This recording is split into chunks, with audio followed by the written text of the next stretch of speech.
everybody, welcome back to the channel. My name is Zach, and here we talk about overlanding in tech, and today I want to show how I really revolutionized my desk setup because I kind of felt like in 2020 I had a technology overload and I really wanted to simplify my setup so that I could try and better focus on school, really focus on the quality of this YouTube and keep my space clean so that I could not be too distracted by anything and it could really help my workflow. So taking inspiration from the infinite desk setup videos on YouTube, I tried to assemble everything that I have here.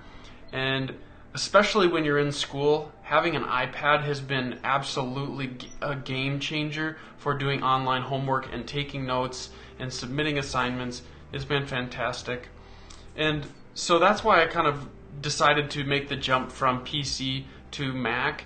And I've always had a Mac, like Apple MacBook Pro, in the past, but I decided to actually jump to this small desktop because I saw all the videos and all the hype around Apple's new processor, and I thought, well, maybe that could replace my workflow. So I got the M1 Mac Mini and I pair that with my iPad Pro, and it's worked fantastic. I do all of my video editing work, my school work, and everything in between on this Mac Mini. And honestly, the M1 processor has done everything I need. So the specs on it are, it's got the M1 processor, it's got 16 gigabytes of RAM, and then it has 512 gigabytes of SSD storage. Because I have so many peripherals plugged into my Mac Mini, I opted for a large dock that also has a built-in SSD tray. So it's really sweet because I can basically have like an external drive built into the dock as well.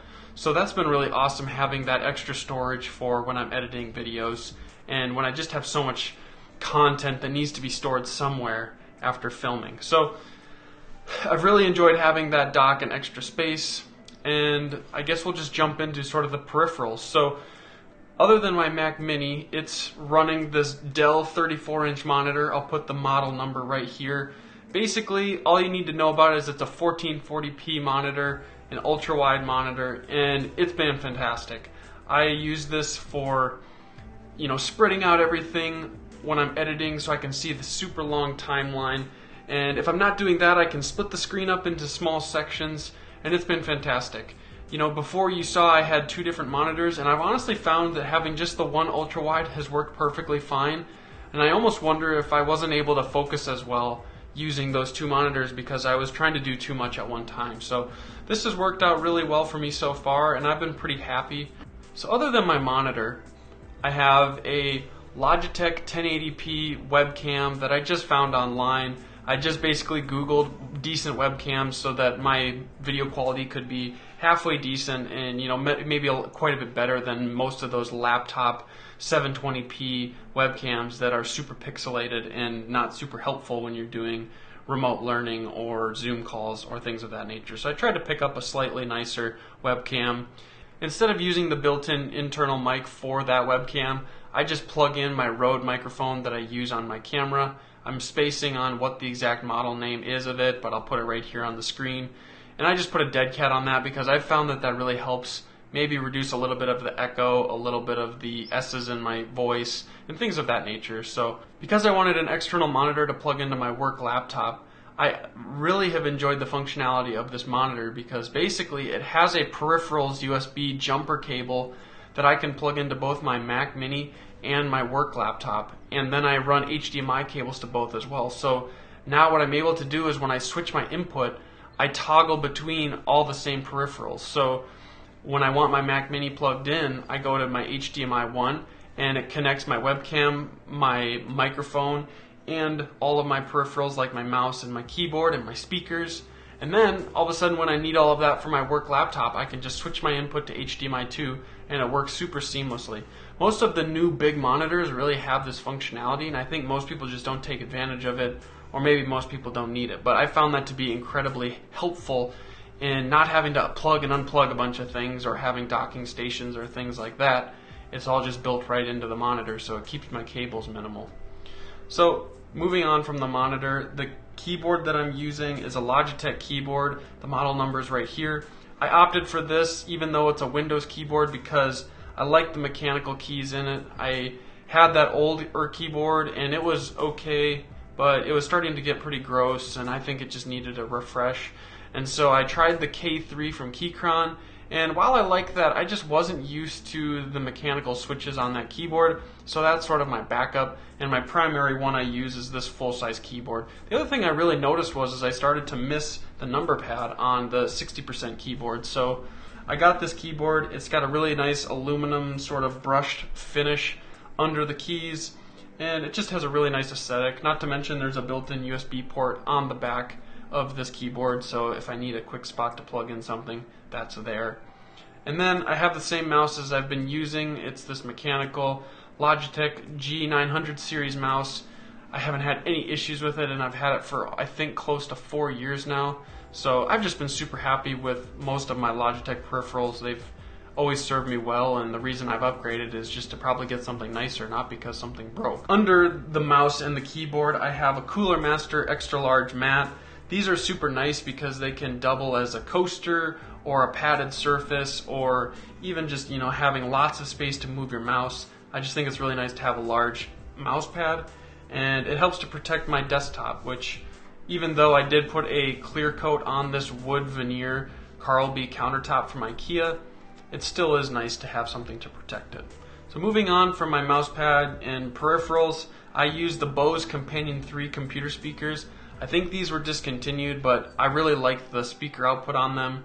I don't know if they're really much of a, you know, great professional audio grade, but they work really nice for just watching YouTube content and other things where I would just be listening to music or other, you know, enjoyment purposed audio. So in addition to my speakers, I routinely forget about my headphones, which hang on this nice little hook under my desk, and they're the Sony MDR 7506 professional studio headphones. Professional sounds really fancy, but they were under like $100. But they have really great sound quality, and they're super lightweight and comfortable, so I found them a great set of headphones to use while editing and anything else I just need to do that's at my desk, because they are wired headphones. But I've had no complaints with them. Those are always plugged into my computer, and then to kind of complement my Mac Mini, like I was mentioning, I have an iPad Pro in the 12.9 inch size, and their smart folio keyboard, I believe it's called, and then the Apple Pencil as well. One thing I've really noticed is having this keyboard that's like the most recent model where it has that built-in trackpad has been incredible. I really like having the trackpad there, and it borderline can substitute a laptop if you're not needing to run certain complex, you know, different word processors or things like that. You can definitely just run Word and a browser and YouTube, and maybe if you use an app like Notion for taking notes. So I've really found that I can almost do a lot of my laptop work just on an iPad Pro.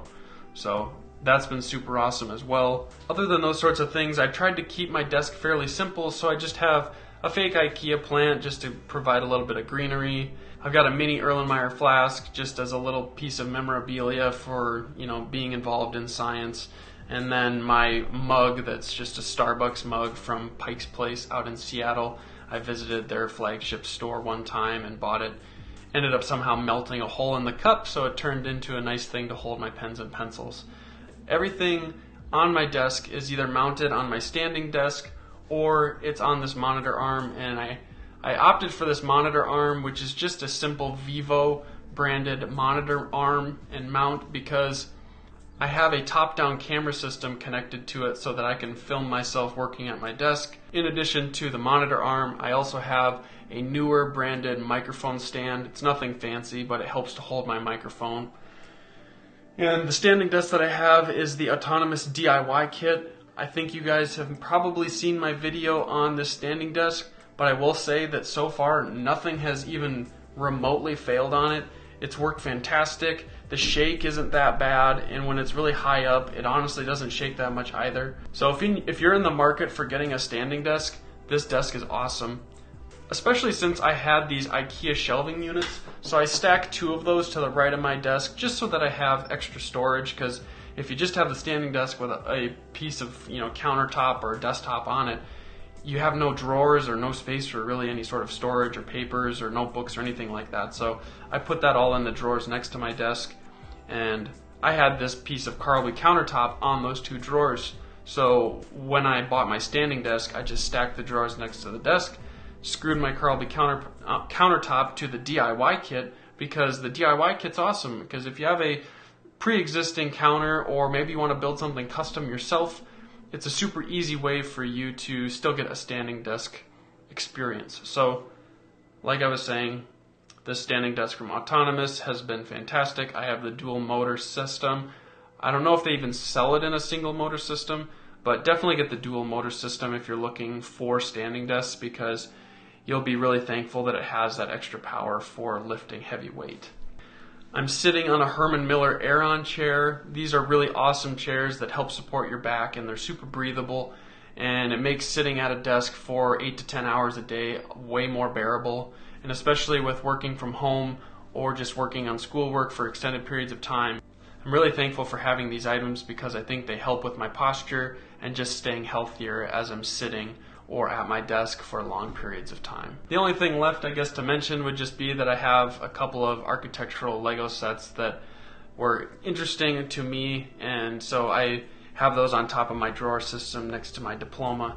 So that's basically sums up the majority of my desk. I saw some suggestions in my previous video, and I decided to buy this like black wrapping fabric. It's like pre-wrapped to be like a cylinder, but you can open it up, and so I put that around my power cable and my Ethernet cable, which run up to the desk, and then basically everything else is mounted to the desk. I have a very large power strip mounted to the bottom of the desk, and then I ran all the power cables for everything through this plastic tray that I've had for the longest time. I think I bought it 6 years ago.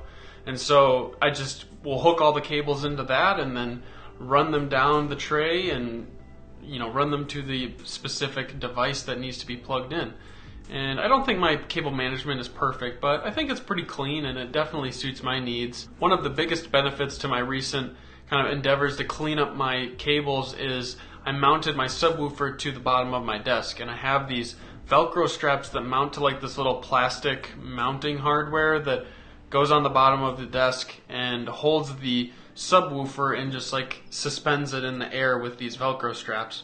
And that's been really handy too, because now I don't have to worry about speaker cables hanging in addition to my power cable and Ethernet cable. So it's just less cables that move when I put my desk up and down, because that's the biggest struggle with setting up a standing desk, is you have to make sure you have plenty of flexibility in your cables, so when you put your desk up and down, it's not going to cause any issues. If you saw anything in this video that you'd really like me to do a review on, please comment that down below, because I think most of these products are super awesome and I'd love to talk about why I chose them over other products.